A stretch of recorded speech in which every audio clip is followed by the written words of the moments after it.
Assalamualaikum warahmatullahi wabarakatuh. Halo teman-teman semua, kenalin. Kita dari kelompok 2 mata kuliah komunikasi bisnis ingin membahas materi tentang intercultural communication nih. Mohon diperhatikan ya. Tujuan pembelajaran. Apa sih tujuan pembelajaran dari materi kita ini? Yang pertama, yaitu untuk memahami efek kuat globalisasi dan tren utama yang mendorongnya. Yang kedua, mendiskusikan strategi untuk memberikan efektivitas antar budaya. Yang ketiga, memahami kelengkapan etika di seluruh budaya. Dan yang keempat, menjelaskan keuntungan dan tantangan keragaman tenaga kerja.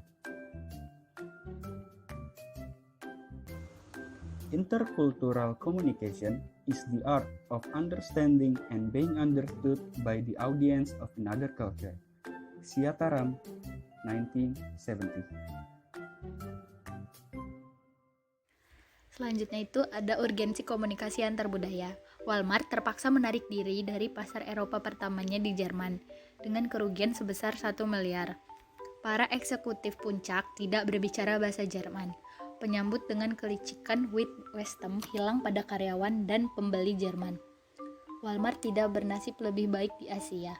Konsumen di negara ini dan negara Asia lainnya tidak membeli dalam jumlah besar, melainkan lebih menyukai paket yang lebih kecil dan berbelanja setiap hari di berbagai toko. Intinya, perbedaan budaya dan etika menjadi tantangan yang besar. Oleh karena itu, sangat penting adanya komunikasi antar budaya. Selanjutnya itu, mengapa semakin pentingnya komunikasi antar budaya itu dapat mendorong keuntungan di banyak organisasi untuk melakukan ekspansi ke luar negeri. Namun, seperti yang dipelajari Walmart dan banyak lainnya, perusahaan yang sedang berkembang terkadang tersandung ketika mereka melintasi perbatasan dan dipaksa untuk mengatasi rintangan yang belum pernah ditemui sebelumnya. Kebingungan dan bentrokan dapat terjadi akibat perbedaan antar budaya tersebut. Mempelajari lebih banyak tentang pengaruh budaya yang kuat terhadap perilaku akan membantu Anda mengurangi gesekan dan kesalahpahaman dalam berurusan dengan orang-orang dari budaya lain. Sebelum memeriksa strategi untuk membantu Anda mengatasi hambatan antar budaya, mari kita lihat lebih dekat globalisasi dan tren yang memicunya. Hello sir, how may I help you sir? Hi, I'd like 2 cheeseburgers, Oh, a large sorry fries. sir, but we don't have cheeseburger here sir. What? I thought this was McDonald's. Oh, sorry sir, this is McDonald's. Yang pertama, pasar menjadi global. Di satu sisi, mereka memperkenalkan produk baru di wilayah. Di sisi lain, mereka melokalkan penawaran mereka agar sesuai dengan setiap pasar. Yang kedua ada tren utama bahan bakar globalisasi. Banyak bisnis domestik dan internasional bergegas untuk berekspansi ke seluruh dunia. Mereka tidak bisa lagi mengharapkan pertumbuhan penjualan 2 digit di dalam negeri. Yang ketiga, perjanjian perdagangan yang menguntungkan. Perjanjian Umum tentang Tarif dan Perdagangan atau GATT mempromosikan perdagangan terbuka secara global dan perjanjian perdagangan bebas Amerika Utara atau NAFTA memperluas perdagangan bebas antara Kanada, Amerika Serikat, dan Meksiko. Selanjutnya, kelas menengah global yang muncul. Bagian dunia yang sebelumnya dianggap berkembang sekarang membanggakan kelas menengah yang kuat. Kelima, kemajuan dalam transportasi dan logistik. Yang paling penting menjelaskan ledakan pertumbuhan pasar global adalah kemajuan dalam transportasi dan logistik. Yang terakhir, tumbuhnya jangkauan teknologi informasi dan komunikasi. Teknologi mengubah cara kita hidup dan berbisnis dengan bantuan internet, jaringan nirkabel, telepon pintar, perangkat elektronik bergerak, dan media komunikasi lainnya.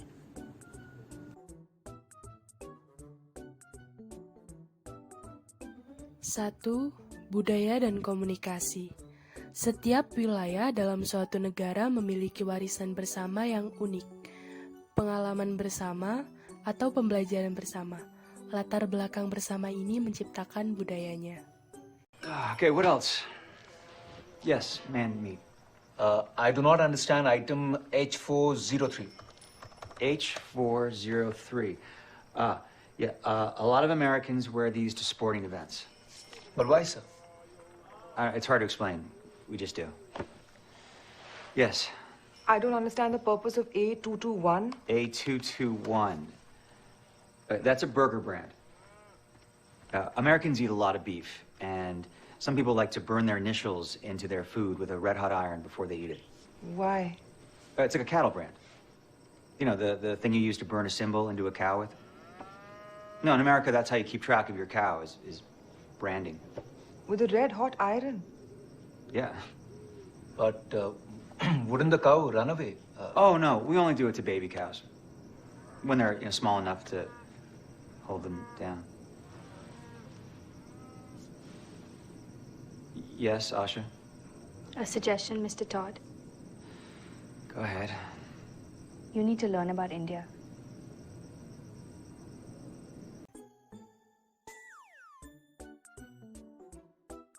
Karakteristik budaya. 1. Budaya dipelajari. 2. Budaya secara inheren logis. 3. Budaya menggabungkan yang terlihat dan tak terlihat. 4. Budaya itu dinamis. 5. Dimensi budaya. 6. Konteks tinggi dan rendah. 7. Individualisme dan kolektivisme. 8. Orientasi waktu. 9. Jarak kekuasaan. 10. Gaya komunikasi. Menjadi interkultural mahir, yaitu menyadari budaya Anda sendiri dan perbedaannya dengan orang lain merupakan langkah pertama yang penting dalam mencapai kecakapan antar budaya.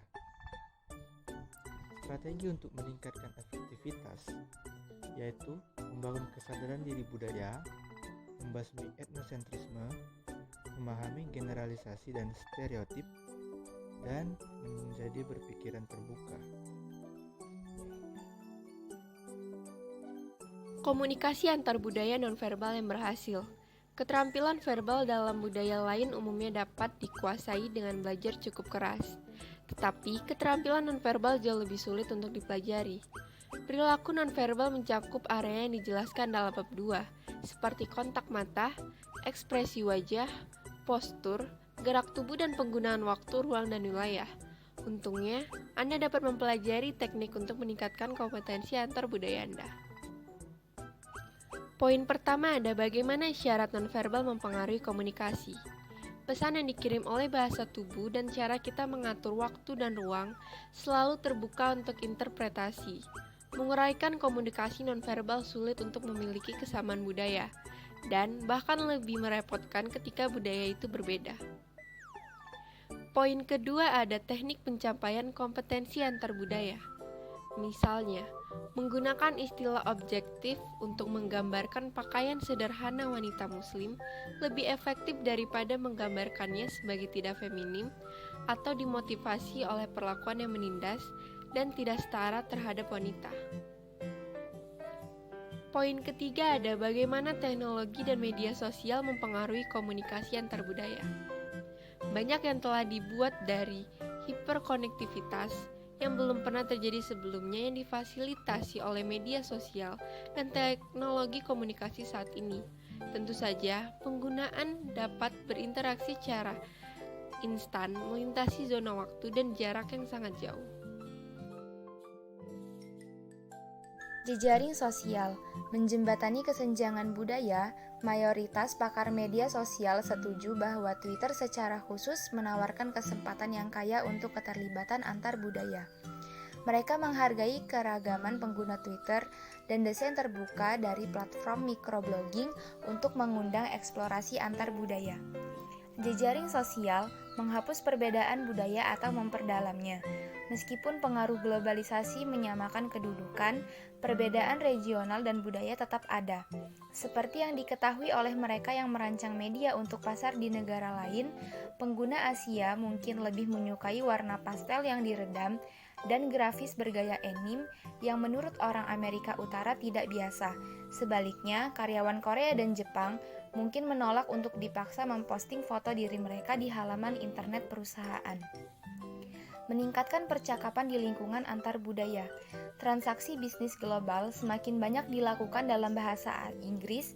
Bahasa Inggris telah menjadi bahasa teknologi, bahasa Hollywood, dan bahasa bisnis bahkan di negara-negara yang secara tradisional tidak berbahasa Inggris. Meningkatkan komunikasi. Secara lisan, pertama, amati pesan mata, Kedua, mendorong umpan balik yang akurat. Ketiga, terima kesalahan. Keempat, dengarkan tanpa menyela. Kelima, tersenyumlah bila perlu.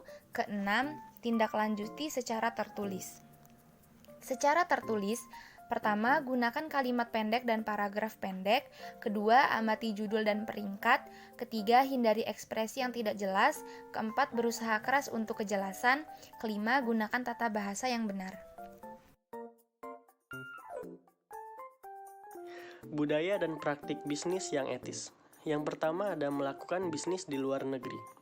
Pelatih etika mengajar karyawan untuk memecahkan masalah dengan mendamaikan persyaratan hukum, kebijakan perusahaan, dan norma budaya yang saling bertentangan. Yang kedua ada hukum anti-suap. Banyak negara industri di dunia secara resmi menyetujui pada tahun 1999 untuk perjanjian global baru yang dipromosikan oleh Organisasi untuk Kerjasama Ekonomi dan Pembangunan atau OECD. Perjanjian ini melarang penyuapan pejabat pemerintah asing. Hari ini, penyuapan adalah ilegal hampir di semua tempat di dunia. Yang ketiga ada memutuskan etika siapa yang harus diikuti. Ketika dihadapkan dengan filter budaya, gambarannya menjadi lebih suram. Kebanyakan orang setuju bahwa menganiaya anak adalah salah. Namun di beberapa negara, pekerja anak tidak hanya dimaafkan, tetapi juga dianggap perlu bagi keluarga untuk bertahan hidup. Dan yang keempat ada pengambilan keputusan yang etis lintas batas. Yang pertama ada perluas pandangan Anda, dan yang kedua ada hindari penilaian refleks, yang ketiga temukan alternatif, dan yang keempat ada tolak bisnis jika opsi melanggar nilai dasar Anda. Keragaman tenaga kerja, manfaat dan tantangannya. Sementara perusahaan-perusahaan Amerika Utara memperluas operasi global dan beradaptasi dengan berbagai pasar berkembang, tenaga kerja domestik juga menjadi lebih beragam. Keberagaman ini memiliki banyak dimensi ras, suku, usia, agama, jenis kelamin, asal kebangsaan, kemampuan fisik, orientasi seksual, dan lain-lain. Tidak lagi, kata para ahli, tempat kerja didominasi oleh Anglo atau laki-laki. Yang kedua ada keanekaragaman dan keunggulannya. Yang pertama konsumen. Staf yang beragam lebih mampu membaca tren dan merespon basis pelanggan yang semakin beragam di pasar lokal dan dunia. Yang kedua ada tim kerja. Anggota tim dengan latar belakang yang berbeda dapat memberikan solusi yang lebih inovatif dan efektif daripada tim yang homogen. Yang ketiga ada organisasi bisnis.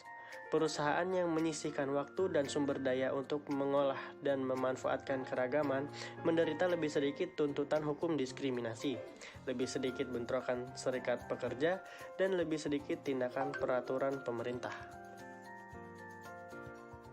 Kesimpulan dari materi yang telah disampaikan adalah komunikasi antarkultural memiliki tantangan tersendiri dalam menghadapi budaya dan etika. Ditambah dengan kemajuan globalisasi yang dimana perkembangan teknologi semakin melesat dan dapat mempengaruhi budaya. Maka dari itu, ketika kita ingin melakukan suatu kegiatan komunikasi antar budaya, ada baiknya terlebih dahulu kita memahami bagaimana komunikasi antar budaya tersebut.